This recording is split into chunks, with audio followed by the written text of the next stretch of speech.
Buenas tardes, nos encontramos en otro programa de Agenda Propia, como todas las tardes, todos los martes a las tardes a las 14:30, con Claudio Lozano, presidente de Unidad Popular, con Hugo Cachorro Godoy, secretario general de la CTA Autónoma. Esta vez con la ausencia de mi compañero Ariel Crespo, que bueno, tuvo un pequeño incidente que lo dejó fuera de combate esta semana. Esperamos que la semana que viene reincida. No los vamos a escarnear públicamente como hizo él con mi bronquitis de la semana pasada. Así que tenemos un montón de temas de los que hablar, porque como siempre la actualidad en la Argentina y en Latinoamérica siempre es muy álgida y no nos deja tiempo para aburrirnos ni falta de temas de conversación. Vamos a arrancar por uno que me parece, Claudio, que te va a tener vas a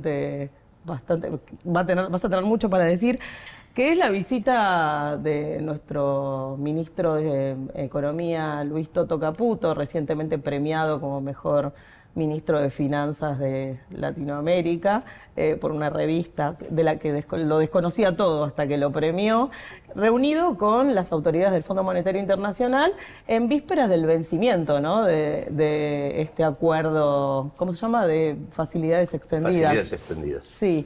Y le dieron como un abrazo, un apretón de manos, una felicitación, un montón de halagos, pero cero plata.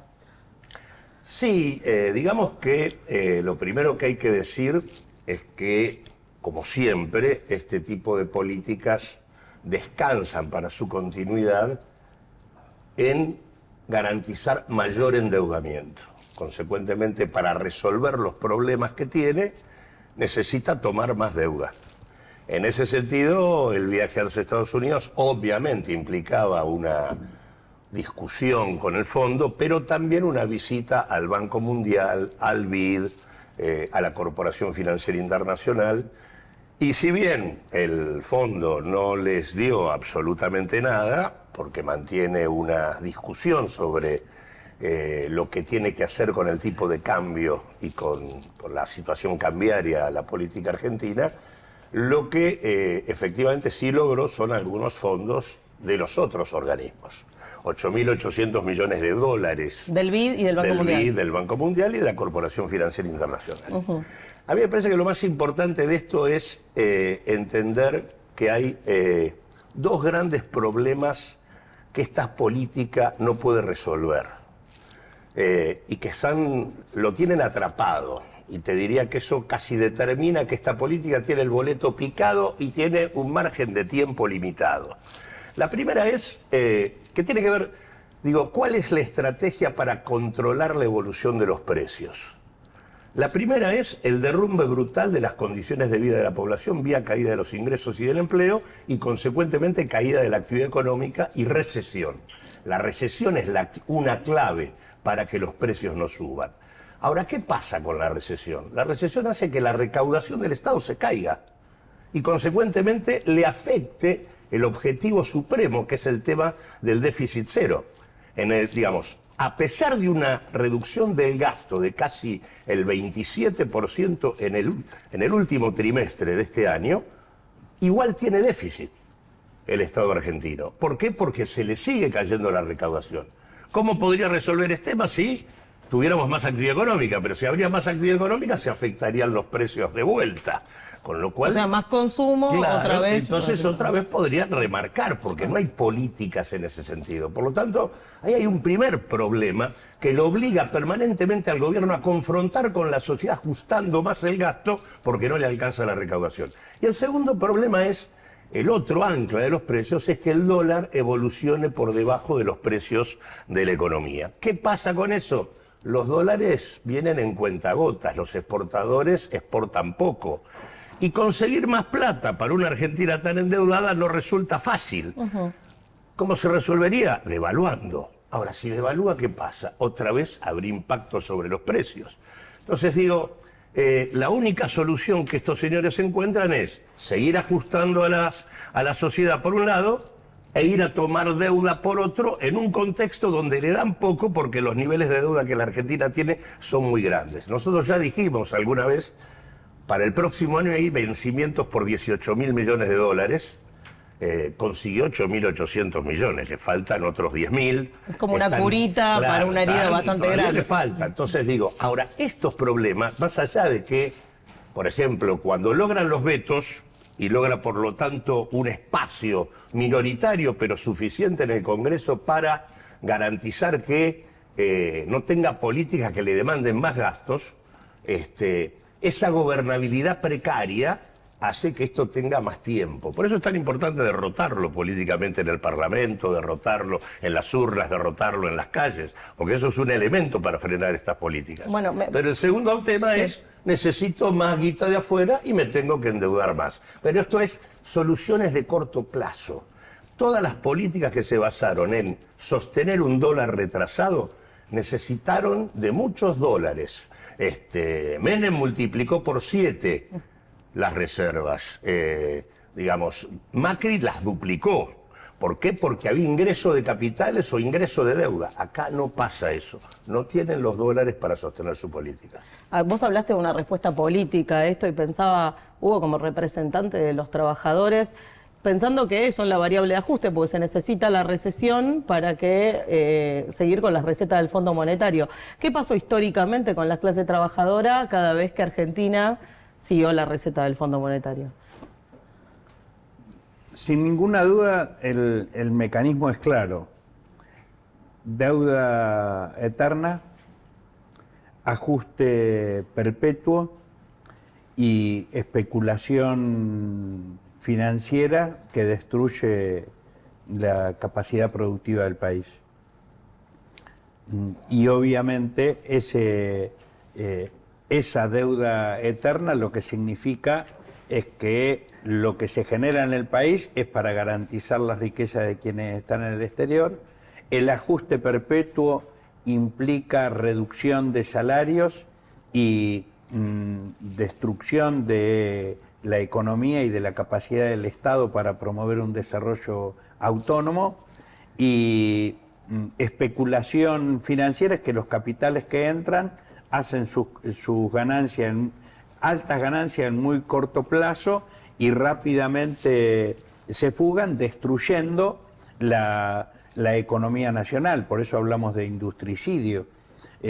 Frente a esta situación, indudablemente lo que está claro es que es la misma política de siempre de los grandes grupos económicos, y que tiene que ver con lo que hablábamos la semana anterior. O sea, esta Argentina es una Argentina de muy poquitos grandes ganadores y una mayoría que pierde. Frente a esta situación, esta mayoría, desde el punto de vista social, laboral, debe unirse, tanto los trabajadores, tanto los pequeños y medianos empresarios, el movimiento cooperativo, los pequeños campesinos del campo argentino, y entonces nuestra tarea es organizar esas expresiones de rechazo a esta política económica y social. Hoy el gobierno tiene ese veranito producto de la fiesta de estos grandes grupos económicos. Porque ¿cómo se explica que esté viviendo esta situación el gobierno, que obtenga estos recursos? Es porque lo siguen respaldando los grandes grupos económicos que, como vimos la semana pasada en la Argentina, se agrupan en idea y están de fiesta, de orgía, frente a esta violación sistemática de los derechos del pueblo argentino. Milei trató de naturalizar el sentido de la palabra violación. Decía, el Estado viola. Es como si tuviéramos un montón de cunas y el Estado viniera y violara a cada uno de esos bebés. Eso decía brutalmente Milei. Con esta brutalidad lo que ha tratado de naturalizar es la violación que hoy padece la mayoría de las argentinas y de los argentinos, derrumbándose los niveles de ingreso, acrecentándose el hambre, mientras hay una un pequeño grupo de empresarios que está en estado de éxtasis por la orgía que está viviendo, donde sus ganancias se multiplican por 20, se multiplican por 50, y frente a esto, el pueblo tiene que recuperar la capacidad de soberanía y de intervención, porque la contracara de esto es la fragmentación que hay en el campo político institucional y la necesidad de construir una unidad que fortalezca la lucha en las calles y que obligue a una representación institucional bastante carente de iniciativa política, que no sea el internismo, para que adopte un criterio de intervención política que permita el juicio político a Milei para ponerle freno a esto, y que el Congreso de la Nación prohíba definitivamente gobernar por decreto de la Nación, y avasallando el Congreso Nacional, que debería ser el símbolo de la democracia, de una democracia que hoy por hoy está absolutamente avasallada. Bueno, tenemos 2 minutitos, así que me pregunto esto, y para quien me lo quiera responder. Lo vendieron como que esta venia simbólica del Fondo Monetario fue una buena noticia para los mercados. Los mercados están contentos, bajó el riesgo país. ¿Hay alguna buena noticia realmente en que los mercados, esta entelequia de los mercados, estén contentos? La historia de las 4 industricidios y políticas neoliberales, Martínez de Oz, Menem, Macri y Milei, en todos los casos uno tiene veranitos financieros acompañados por derrumbe de la actividad económica y destrucción productiva y endeudamiento. No es ninguna novedad. Lo que sí me parece que hay que insistir es que acá hay cosas que esta política no tiene resueltas. Hoy hay algunas cuestiones, como son el tema del blanqueo, que le está incorporando, un blanqueo cuasi delictivo, donde no se pregunta de dónde viene el dinero y demás, que está incorporando cerca de 14.000 millones de dólares de nuevos dólares a la Argentina. Consecuentemente, hay algunos elementos que permiten este veranito financiero. Pero lo que insisto acá es que esta política tiene 2 cuestiones que son caída de la recaudación y falta de dólares genuinos, que le pone permanentemente un límite en el tiempo. Consecuentemente puede resolver en el corto plazo, pero no a futuro. Ahora, la semana pasada logramos, sobre la base de la presentación de 500.000 de firmas para voltear el DNU, el compromiso de un arco legislativo que llega hoy a más de 130 diputados luego de la fractura del bloque radical, para voltear el decreto de necesidad y urgencia y para garantizar que no se pueda mantener un decreto de necesidad y urgencia simplemente con el acuerdo de una Cámara. Así que en este sentido hay que avanzar para poner límite, que es la mejor manera de terminar con esta historia. Bueno, nos vamos a una pequeña mini pausita, ya venimos.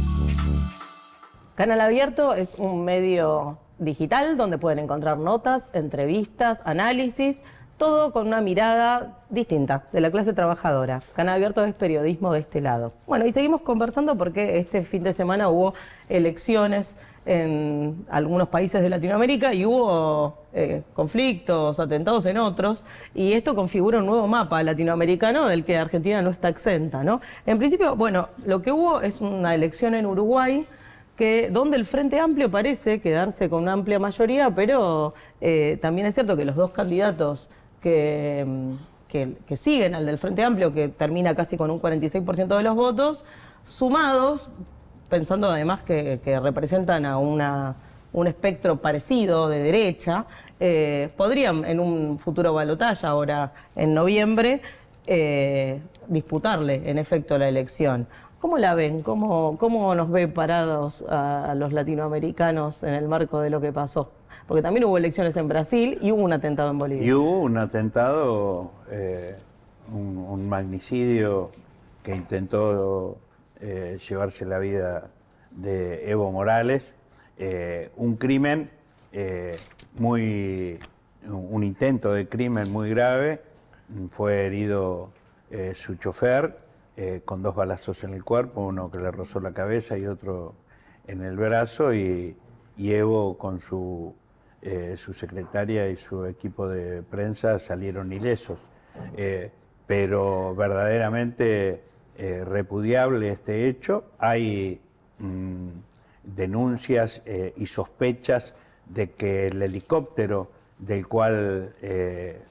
por el cual se fugaron había salido de una base militar y que serían efectivos de estructuras del Estado las que efectuaron este atentado. Por lo tanto, esto cuestiona, de hecho Evo acusa al gobierno de Lucho Arce por esta situación, y recordemos que se da en el marco de un crecimiento de las protestas y de los cortes por demandas del campesinado y de los trabajadores del campo que no están siendo respondidas por el gobierno. Por lo tanto, la situación en Bolivia es muy grave desde todo punto de vista, de quienes intentan resolver las diferencias a través del crimen. Ya nosotros aquí en la Argentina tuvimos un antecedente de un intento de asesinato de la vicepresidenta. Y por otro lado, la gravedad está dada por el hecho de que fue Evo el líder que permitió enfrentar y derrotar al golpe de Estado y de promover la asunción y las elecciones que llevaron a Lucho Arce al gobierno, y que ese gobierno hoy se está actuando en sentido contrario, y por eso que Evo se opone fuertemente. La situación es grave desde ese doble punto de vista, porque en una lucha entre sectores populares el único que se beneficia son los que promovieron el golpe de Estado, la oligarquía y los grupos económicos bolivianos y el Departamento de Estado, que una vez más, de Estados Unidos, que una vez más estuvo detrás de ese golpe de Estado en Bolivia. La elección en Uruguay creo que es un buen síntoma, favorable. El Frente Amplio, la elección anterior, la había ganado también en primera vuelta por 10 puntos de diferencia, hoy gana por 17 puntos de diferencia. Queda la posibilidad de una segunda vuelta y de que tenga su riesgo de que este triunfo no se consolide. Esperamos que esto no suceda y que el triunfo del Frente Amplio se consolide. Sería una bocanada de aire frente a estas situaciones que, como lo que viene sucediendo aquí en la Argentina, haya fuerzas gubernamentales que quieren destruir el Mercosur, quieren destruir la CELAC y quieren respaldar estas actitudes criminales que lamentablemente de magnicidios que se repiten en la Argentina, en Bolivia y quizás esperemos que no en otros países. Sí, hace un tiempo recuerdo una conversación con un prestigioso sociólogo sobre si esto que estaba atravesando Latinoamérica era un camino hacia el progresismo que tenía sus reticencias por parte de la derecha, y entonces había pequeños retrocesos porque, por supuesto, el viejo orden se resistía, o si en efecto había sido una especie de primavera progresista y que por parte de la derecha estaban tratando de restituir el orden que siempre intentaron para Latinoamérica, con ciertos visos de colonia. Ustedes, ¿cómo la ven con esto que ha pasado el fin de semana? A mí me parece que es bueno reflexionar sobre cómo se interpretan estas cosas, ¿no? Está claro que el Frente Amplio sigue siendo el partido más importante en Uruguay, partido político más importante. Viene ganando siempre en la primera vuelta, tiene el riesgo del balotaje, pero es una fuerza central dentro de Uruguay. Brasil nos muestra también un cuadro preocupante, se perdió San Pablo y en general las principales capitales, los candidatos vinculados a la experiencia de Lula no lograron, sacando el caso de Fortaleza, no lograron triunfar. Y lo de Bolivia también marcó un tema porque cuando Evo acusa a Arce, que es el sucesor de Evo, claramente planteó una situación de fragmentación de la experiencia boliviana que es preocupante para todo lo que son las experiencias progresistas, transformadoras en la región.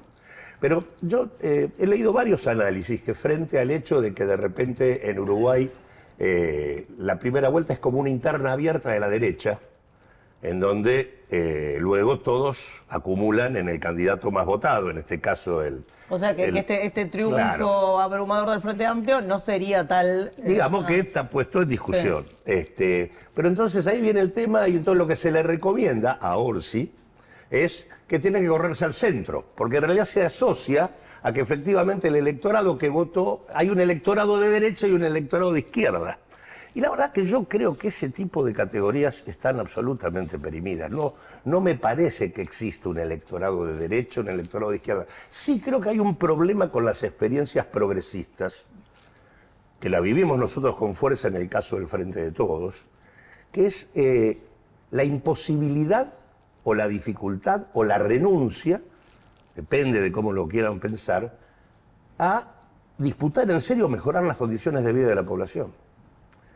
Entonces, si no hay una mejora sustantiva en las condiciones de vida de la población y si la política se sigue sintiendo tan ajena o distante, más allá de si es progresista o conservadora la política que gobierna, ahí es donde pierde espacio la voluntad transformadora.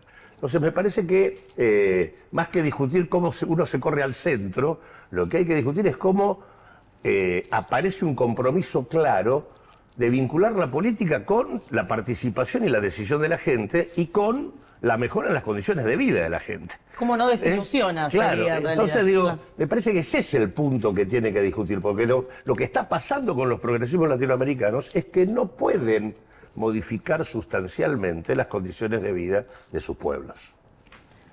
¿Estás de acuerdo? Sí, sin ninguna duda. Pero quería incorporar algunos elementos, porque esta semana también fue una semana donde se reunieron los BRIC en Rusia.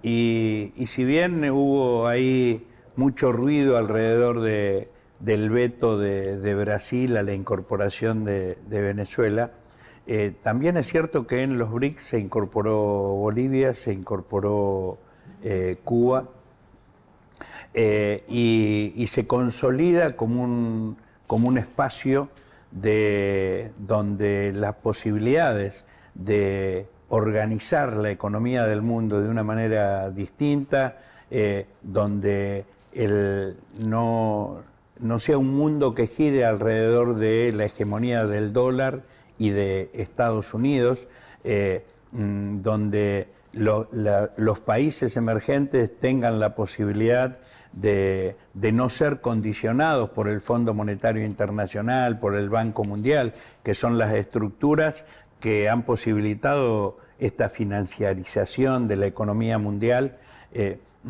abre también una posibilidad de perspectiva distinta para nuestras naciones. Eso es lo que explica dos cosas. Primero, que la generala de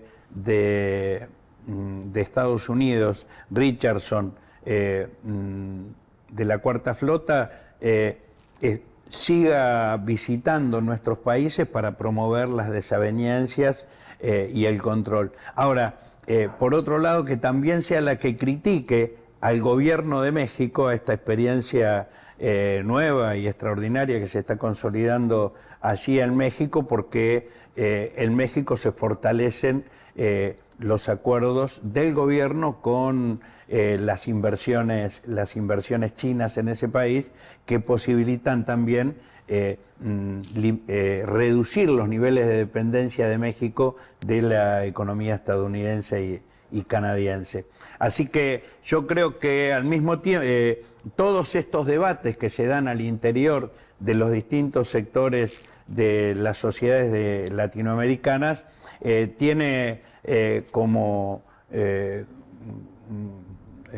una escenografía mundial que está cambiando, y que en ese sentido los BRICS son un factor nuevo, que absurdamente el presidente de la Nación Argentina apenas asumió, ha rechazado, pero que no puede desconocer porque está planificando visitar China en los próximos días. Te lo iba a recordar. Y buena parte de este veranito financiero que tiene fue producto de que China le renovó los swap sin contraparte alguna, porque si no la situación financiera del país meses atrás hubiera colapsado.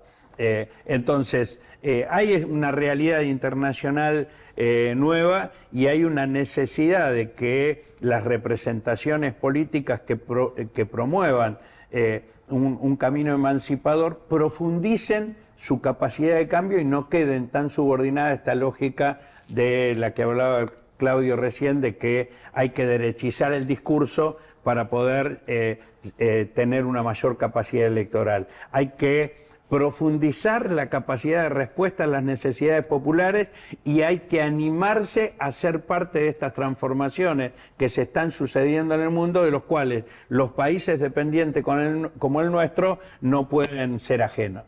Bueno, con esto nos vamos a una pausa de Somos y enseguida volvemos con un invitado de lujo. Y para seguir hablando de política, estamos ahora con Gustavo López, que es presidente de Forja y ex vicepresidente del ENACOM también. Exacto. ¿No es cierto, Gustavo? Porque se está presentando ahora nomás, en un ratito, un nuevo espacio dentro del territorio porteño, donde confluyen 8 fuerzas políticas, entre ellas Forja, que se llama justamente Confluencia. Confluencia. Ya en un ratito nos vamos con Claudio Lozano, presidente de Porque Unidad Popular también forma parte. ¿Nombro a los otros miembros también, ya que estamos? Me parece fantástico. Bueno, Confederación Socialista, el Movimiento Libres del Sur, Partido Comunista, Soberanos, Patria de Iguales, Unidad Popular y Forja, ¿no? Son los 8 miembros. ¿Qué viene a proponerle a los porteños este nuevo espacio? A ver, primero una caracterización que se hizo muy bien en el documento, y es que nosotros estamos contra la política de Milei, pero quien implementa esa política desde ya hace 16 años en la Ciudad de Buenos Aires es el macrismo. Entonces estamos contra la política de Milei y contra la política de Macri, o los Macri, que aplicaron también una política de ajuste quizá no tan salvaje, porque la Ciudad de Buenos Aires siempre fue una ciudad más rica, un distrito más rico, pero cuando uno ve los números que se elaboraron, en el año 2015 vos tenías un 16% de pobreza en la Ciudad de Buenos Aires, hoy tenés un 32%, es decir, se duplicó. Tenías un 5% de indigencia aproximadamente, hoy tenés un 13% de indigencia, por eso se ve tanta gente durmiendo en la calle.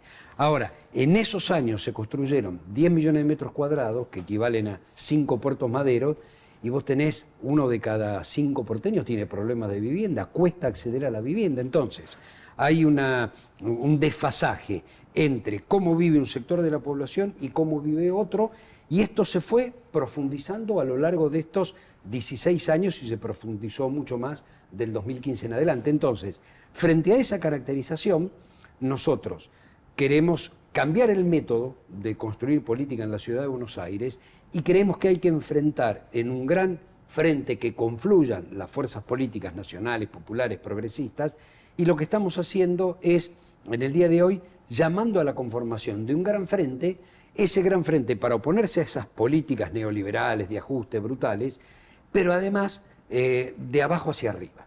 Nosotros en la Ciudad de Buenos Aires tenemos y no se usa lo que se llama el presupuesto participativo.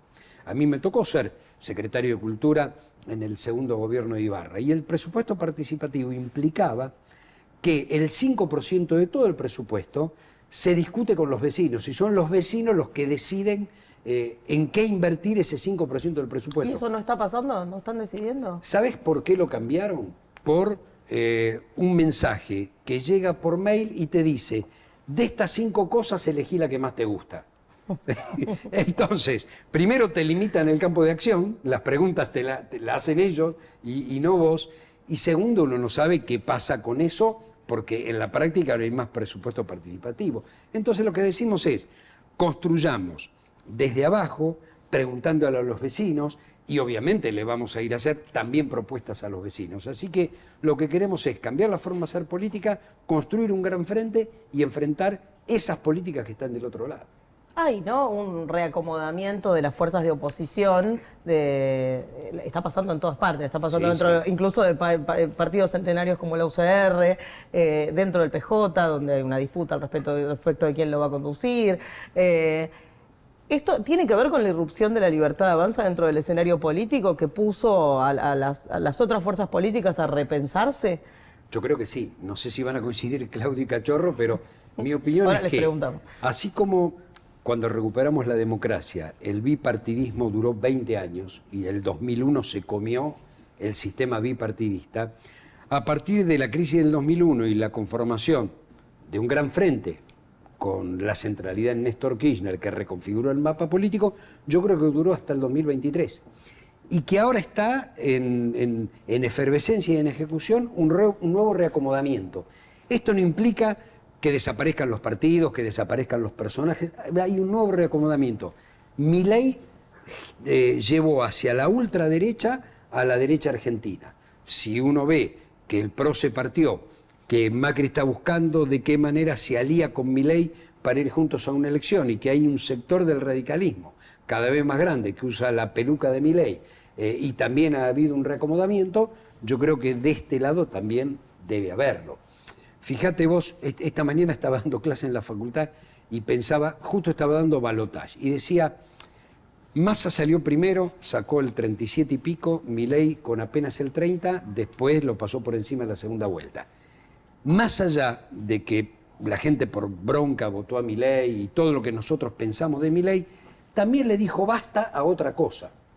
Y eso lo tenemos que tener en claro. Dijo basta a una manera de construir política. Bueno, me parece que lo que tenemos que proponer es otra manera de construir política en un mundo político argentino que se reconfiguró. Esta es mi opinión. Sí, no casualmente vamos a confluir en confluencia con Gustavo. La verdad que nosotros tenemos la percepción de que hay un ciclo político terminado, que Milei es el emergente de esa situación, y por lo tanto se ha abierto un proceso de realineamiento, de discusión. Se ven fragmentaciones tanto en el espacio de la derecha como en el propio espacio del campo popular. Hay discusiones de todo tipo. Y creo que hay un mensaje en lo que fue el triunfo de Milei hacia el campo popular, que es el tema de que hay una manera de hacer política muy ligada a la prioridad de la rosca por encima de la discusión con la sociedad, que efectivamente ha alejado a la sociedad de la discusión política, y que renovar las prácticas y las construcciones es absolutamente indispensable. Y por lo tanto, para esta idea de confluencia, para nosotros es muy importante la pluralidad que tiene esto, porque acá hay fuerzas que vienen de la izquierda, hay fuerzas que vienen de experiencias sociales, sindicales, territoriales, de movimientos urbanos, fuerzas que vienen del peronismo, fuerzas que vienen del radicalismo. Digo, hay una confluencia interesante de carácter plural en un compromiso nuevo. La idea es que es necesario un gran frente que se proponga quebrar las políticas de Milei y terminar con los 20 años que va a implicar Macri acá en la ciudad al final de su gestión. Sobre la base de entender además que la ciudad de Buenos Aires ha sido lo que le permitió al neoliberalismo armar una fuerza nacional y aparte ser cómplice hoy de la política de Milei. Por lo tanto, es clave la discusión en la Ciudad de Buenos Aires. Ahora, ese gran frente tiene que ser un frente diferente a los que hemos hecho. Tiene que ser un frente que no puede ser un tren fantasma que acumule a todos los fracasos habidos y por haber. Tiene que tener la posibilidad de coincidencias programáticas claras. Tiene que tener democracia interna. No puede ser sobre la base de la imposición. Digo, hay todo un conjunto de cosas que tienen que ser distintas a lo que fueron, y es en ese rumbo, en todo caso, en el que estamos. No ser un frente anti, como se había armado en algún momento. Es más, ahí hay un paradigma que es para nosotros el tema de la discusión de la democracia participativa y ambiental en la Ciudad de Buenos Aires. Es una clave central para confrontar con el modelo que implicó duplicar la pobreza en la ciudad, y hoy en la Ciudad de Buenos Aires, aunque no parezca, 6 de cada 10 porteños no llegan a fin de mes.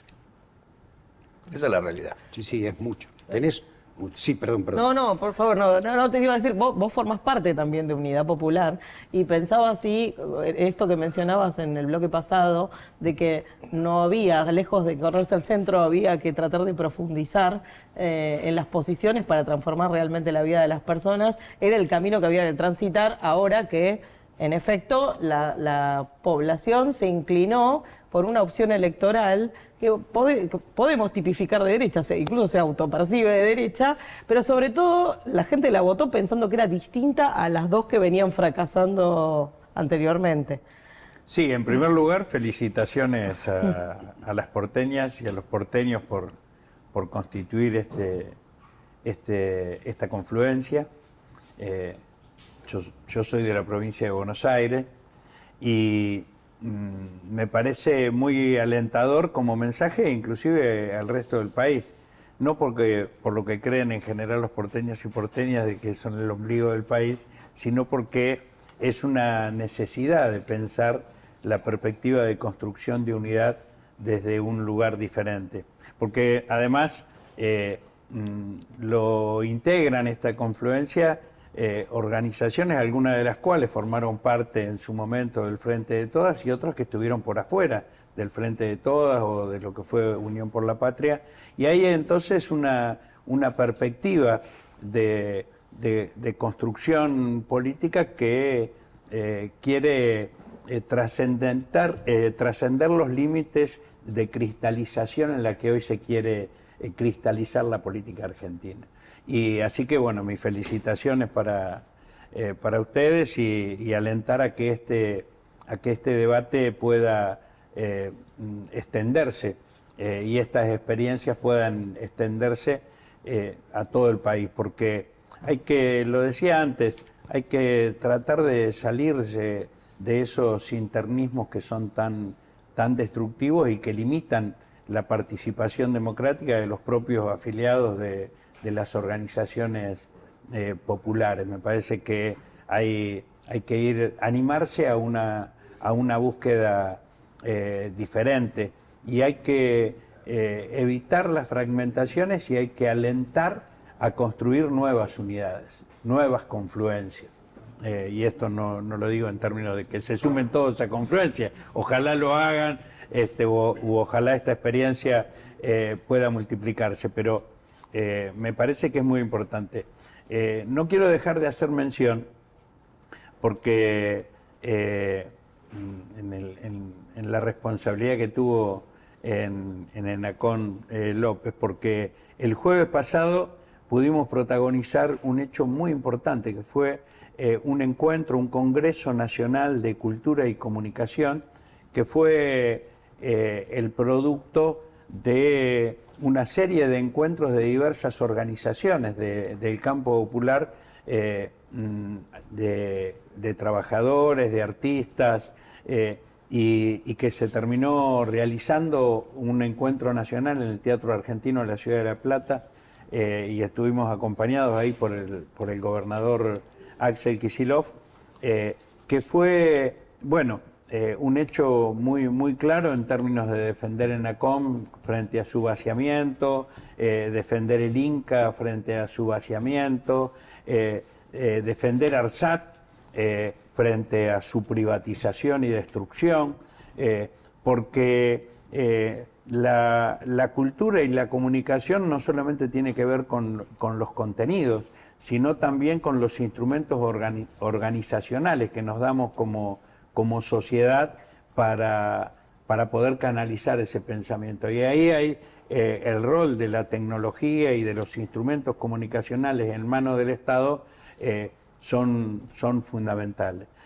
Así que a 20 años de haber creado y haber establecido la Coalición por una Comunicación Democrática que posibilitó haberse aprobado en un determinado momento en la Argentina la ley de medios, que es una confluencia de características similares pero más amplias y comprometida en la defensa de estos valores que están en debate. Me parece que era muy importante mencionarlo, fundamentalmente por la experiencia que tuviste en ENACOM, y bueno, y por la necesidad de defender esos instrumentos del Estado para posibilitar una soberanía en el plano comunicacional y cultural. Sí, estuve allí, todos los discursos, Cachorro habló, todos los discursos fueron muy importantes. Me llamó la atención una cosa, había algunos secretarios de Cultura de provincias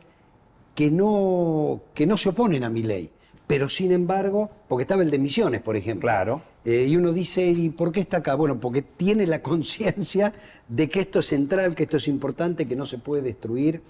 A ver, lo de ARSAT, lo mismo que pasa con aerolíneas, y otras empresas que son del Estado, que fueron excluidas de la ley Bases a propósito, ahora son incluidas en un DNU para convertirse en sociedades anónimas privadas y poder privatizarse. Y uno dice... El DNU 7023. Claro, y uno dice, ¿y el Congreso no va a reaccionar? Las excluís de la ley diciendo, estas no se privatizan, pero las privatizás y miran para otro lado. Digo, la verdad que eso es vergonzoso. Bueno, eso que está pasando y que nosotros necesitamos a nivel nacional, bueno, lo vamos a ensayar en la ciudad de Buenos Aires. Fíjate vos que yo decía, se construyeron 5 Puerto Madero en los últimos años, pero hay problemas de vivienda. Ahora, nosotros hoy, en un ratito, estamos saliendo con propuestas. Digo, hay dinero suficiente como para hacer lo que hace Londres, tener viviendas municipales, digo, acá se propone comprar 5.000 viviendas, tener viviendas municipales que las metes en el mercado, entre comillas, digo, como un derecho social, las alquilás a bajo costo para las personas mayores que no pueden pagar alquileres o para los más jóvenes que no pueden acceder a su primera vivienda, para romper la lógica de mercado. Digo, las plazas, cada vez hay más cemento, no hay espacios verdes en la ciudad de Buenos Aires. Bueno, necesitas plazas, necesitas espacios verdes. Digo, y hay dinero suficiente como para poder hacerlo, no solo un fondo anticíclico que tiene el gobierno, que, digamos, si no usás el fondo anticíclico en un problema habitacional, ¿cuándo lo vas a usar? Claro. Digo, son 350 millones de dólares que tiene la ciudad casualmente para emergencias. Claro. Y las emergencias no son solo las catástrofes naturales, es la emergencia social, ambiental y habitacional que tiene la ciudad. Por eso, en realidad, más allá del planteo general, la idea nuestra es salir a discutir comuna por comuna con la población de la ciudad de Buenos Aires las prioridades que está mencionando Gustavo. El tema de esa plata puede servir para garantizar 5.000 viviendas para alquiler social, esa plata puede servir para 150 plazas, esa plata puede servir para 50 polideportivos, esa plata puede servir para mejorarle las condiciones de vida a los porteños. Y eso se puede hacer hoy. Amén de que además el gobierno de la Ciudad de Buenos Aires va a comenzar a recibir un 10% más de recaudación que la que recibe por el acuerdo entre Nación y Ciudad. Es decir, va a tener 1.400.000 millones de pesos más por año.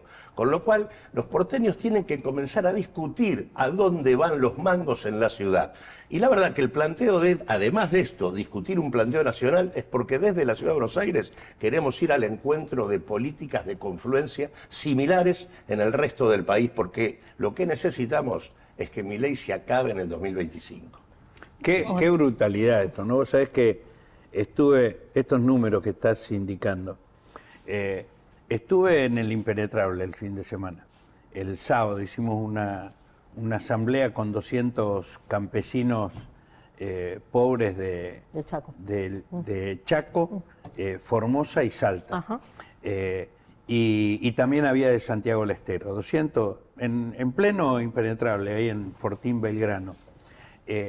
La falta de el problema del agua, de la sequía en eso, se contrapone con la situación de inundaciones que padecen en otros momentos, o de la existencia de aguas urgentes. Claro. Y ahí el gran problema que tienen es que no hay intervención del Estado para garantizar infraestructura, que esas aguas urgentes que existen puedan ser contenidas y utilizadas en tiempos de sequía. Claro. Entonces, esta desigualdad estructural que hay en nuestro país y esta acción de gobierno de Milei, que en vez de ir en búsqueda de superar esas desigualdades, las profundiza de manera tan brutal, ¿no? Privilegiando su acuerdo para posibilitar mayores negocios por parte de Macri en la ciudad de Buenos Aires, y mientras tanto se destruyen las estructuras del Estado, las pocas que quedan en las provincias, con desigualdades tan tremendas como las que viven estos campesinos allí en el bosque impenetrable del Chaco, Salta, Formosa y Santiago del Estero. Esta desigualdad que mencionaba Cachorro a nivel nacional tiene un botón de muestra en la ciudad de Buenos Aires por estos números que exponía Claudio. Hay más de una ciudad de Buenos Aires dentro de la ciudad. Comuna a comuna no se vive igual. No es lo mismo el sur que el norte. Nosotros lo veíamos cuando me tocó mi último cargo, que fue en ENACOM, con la conectividad. La ciudad de Buenos Aires tiene una conectividad superior al 100%. Es decir, entre la cantidad de viviendas y la cantidad de conexiones, supera el 100%. Ahora, eso está concentrado en determinados barrios, sobre todo el centro, la zona bancaria, pero cuando vos vas a los barrios populares, a las villas, no llega al 40%. Y además es precaria. Entonces, nosotros hicimos un plan que abarcó todo el país, los 5.000 barrios populares del RENAVAP. Esas obras se empezaron a hacer y desde diciembre del año pasado no dieron un peso más. En obras comprometidas, firmadas los contratos, no dieron un peso más. Es decir, no quieren que el que vive en un barrio popular o alejado de los centros comerciales tenga algo que es esencial, pero los trámites lo tenés que hacer por internet. Es decir, no te dejan tener internet, pero los trámites lo tenés que hacer por internet. Uno lo ve en eso y lo ve en todo lo demás, en el acceso a la vivienda, al agua, a las plazas. El asfalto. El asfalto, digo. Con esto del agua que Claro. decía Cachorro, hay 600.000 personas que viven en la ciudad de Buenos Aires que no acceden al agua potable. Es tremendo. 600.000 personas después de una gestión que lleva 16 y va para los 20 años. Ahora, ¿el 20%? Sí. El 10% vive en asentamientos, el 10% de la población de la ciudad. 300.000 personas de los los 3 millones de personas que viven en la ciudad. Ahora, con la plata que hay, yo recuerdo, en el 2015 competí en una interna del Frente para la Victoria para jefe de gobierno. Obviamente perdí, ¿no? Y después nosotros perdimos la elección contra Rodríguez Larreta. Pero yo proponía todavía todo el corredor norte, que era la autopista que nunca se hizo, el Donado y Holmer. Yo decía, ahí se pueden construir viviendas de carácter social, digo, se pueden construir, se pueden dar a 30 años, y efectivamente se construyeron, todas privadas, y las comercializaba, no me acuerdo qué inmobiliaria de las grandes. Se hizo un solo edificio, una sola vivienda de todo ese corredor para el sector social. Todo lo demás se hizo de manera privada, de lujo. Para el negocio inmobiliario. Absolutamente. Entonces, todas las tierras de la ciudad de Buenos Aires van al negocio inmobiliario. Y son muchos los barrios que cuelgan carteles y dice basta de cemento, porque además no te da la capacidad, la presión del agua. Y yo no sé quiénes las usan, porque en realidad, digo, si vos tenés cada vez más problemas de acceso a la vivienda, porque además no tenés crédito para el acceso a la vivienda, y se construyen desde el sector privado en tierras que eran públicas. Nosotros teníamos el Dorrego, que era un espacio de una manzana entera donde se hacían recitales, festivales, ferias, etcétera, etcétera. El Festival de Música, me acuerdo. Exacto, Festival de Música, el Festival de Tango, el Mundial de Tango, el Festival de Jazz, las ferias de diseño. Llegamos a hacer puro diseño que se hacía en la rural y que te cobraban entrada de manera gratuita para que la gente pudiera entrar. Esa manzana se vendió. No sé cuántos edificios y metros cuadrados van a construir. Se construyeron 10 millones de metros cuadrados. Cuando Gustavo decía 5 puertos maderos, Exacto. 10 millones de metros cuadrados. Y sin embargo, la ciudad de Buenos Aires fue agravando su situación habitacional el déficit habitacional crece y la cantidad de gente que alquila en la ciudad es cada vez mayor. Sí. O sea, disminuyó sensiblemente la cantidad de propietarios en la ciudad de Buenos Aires. Así que, en este sentido, hay un modelo de profunda desigualdad por detrás de la estrategia que viene aplicándose en la ciudad de Buenos Aires, que está revestida por una idea de una ciudad al turismo, una ciudad más linda, más bella, pero en donde quienes la habitan tienen progresivamente cada vez menor capacidad de disfrutarla. Desde hace 10 años que no se hace 1 centímetro de subte, no 1 metro, 1 centímetro. Y eso, Macri iba a hacer 1 kilómetro por año. Bueno, ¿no? hace Era 10 kilómetro. Macri lo único que hizo fue inaugurar lo que se había empezado 15 años antes. Terminó de inaugurar 2 o 3 estaciones de subte de la línea H y después, desde ese momento, no se hizo 1 metro más de subte en la ciudad de Buenos Aires.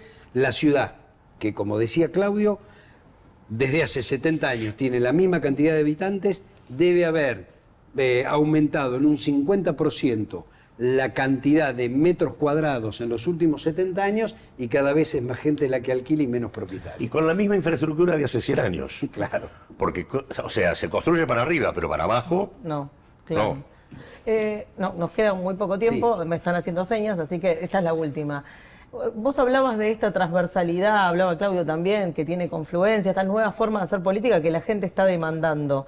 ¿Es una demanda que viene desde 2001 y que la política todavía no ha resuelto, que ha podido ir emparchando, respondiendo más o menos, pero que no resolvió? ¿Hay un pedido profundo de hacer política de otra manera? Sí, sí. Se canalizó en un momento. Yo creo que, desde mi punto de vista, el primer periodo de Kirchner se canalizó y después se volvió al mismo esquema. Es así, es así. Yo comparto esa idea, porque a la ruptura del bipartidismo que terminó construyendo la reforma constitucional del 94, que hoy la estamos sufriendo tanto porque Milei lo que quiere es profundizar la fragmentación del país, la disolución de la nación.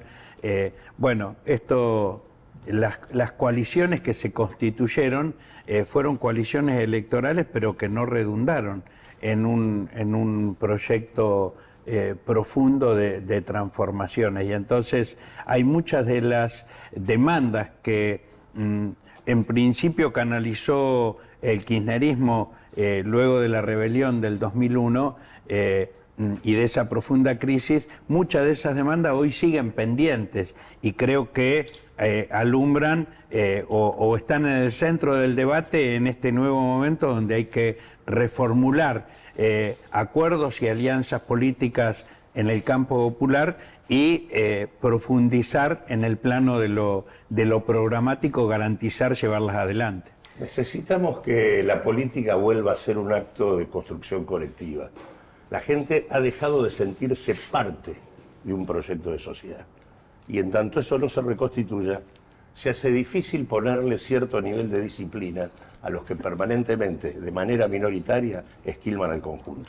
Bueno, Gustavo, muchas gracias por venir. Gracias. Les deseamos mucha suerte de este lanzamiento de Confluencia. Gracias. Que va a Para allá acontecer. vamos. Bueno, y esto fue Agenda Propia. Nos despedimos. ¿A dónde ahí? Bueno, hasta el próximo martes a las 14:30 por Canal 7 de Somos o 519, depende de dónde te conectes.